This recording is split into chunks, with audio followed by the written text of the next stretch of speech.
Doctor ಬೂಸ್ಮಠ್ ಮಾಡುವ ನಮಸ್ಕಾರಗಳು.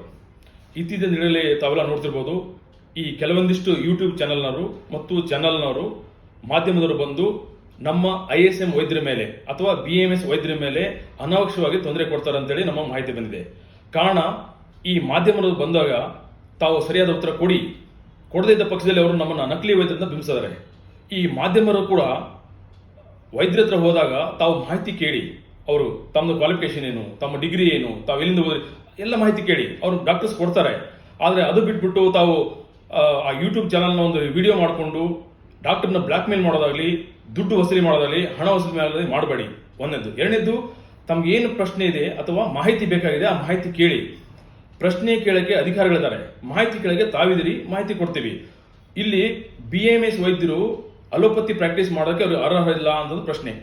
ಅದಕ್ಕೋಸ್ಕರ ತಾವು ಮಾಧ್ಯಮದ ಒಂದು ಅರ್ಥ ಮಾಡ್ಕೋಬೇಕು. ನಾವೆಲ್ಲರೂ ಕೂಡ KEP board, Karnataka Ayurveda Unani practice board ಅಲ್ಲಿ ನೋಂದಣಿ ಹೊಂದಿದ್ದೀವಿ. ಅಲ್ಲಿ ಒಂದು ಸಿಸ್ಟಮ್ ಇದೆ, ಅಲ್ಲಿ ಇಂಟಿಗ್ರೇಟ್ ಸಿಸ್ಟಮ್ ಅಂತಿದೆ. ಆ ಇಂಟಿಗ್ರೇಟ್ ಸಿಸ್ಟಮ್ ಅಂದ್ರೆ ಏನು, ಆಯುರ್ವೇದ ಮತ್ತು ಮಾಡರ್ನ್ ಮೆಡಿಸಿನ್ ಮಾಡಬಹುದು ಅಂತೇಳಿ.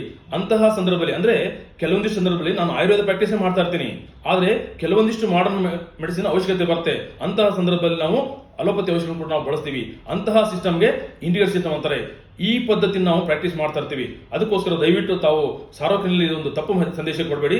ತಮ್ಗೆ ಏನಾರ ಮಾಹಿತಿ ಕೊರತೆ ಇದ್ರೆ ಅಥವಾ ಮಾಹಿತಿ ಬೇಕಾಗಿದ್ರೆ ವೈದ್ಯರಿಗೆ ಕೇಳಿ, ಸಂಬಂಧಪಟ್ಟ ಅಧಿಕಾರಿಗೆ ಕೇಳಿ, ಬೋರ್ಡಿಗೆ ಕೇಳಿ ಬಂದು ನಾವು ಮಾಹಿತಿ ಕೊಡ್ತೀವಿ ಅಂತ ಹೇಳ್ತಾ, ದಯವಿಟ್ಟು ಯೂಟ್ಯೂಬ್ ಚಾನಲ್ ಮತ್ತು ಚಾನಲ್ ಒಂದು ವಿನಂತಿ ಅಂದ್ರೆ, ನಮ್ಮ BAMS ವೈದ್ಯರು ಅಥವಾ NIMA ವೈದ್ಯರು ಅಥವಾ ISM ವೈದ್ಯರು ಇವ್ರು ಯಾರಿಗೂ ಕೂಡ ತಾವು ದಯವಿಟ್ಟು ತೊಂದರೆ ಕೊಡಬೇಡಿ ಅಂತ ಕೇಳ್ತಾ, ಮುಂದಿನ ದಿನಗಳಲ್ಲಿ ತಮ್ಗೇನೋ ಮಾಹಿತಿ ಬೇಕಾದ್ರೆ ನಮ್ಮನ್ನು ಸಂಪರ್ಕಿಸಿ, ನಾವೆಲ್ಲ ಕೊಡ್ತೀವಿ ಅಂತ ಹೇಳ್ತೀವಿ.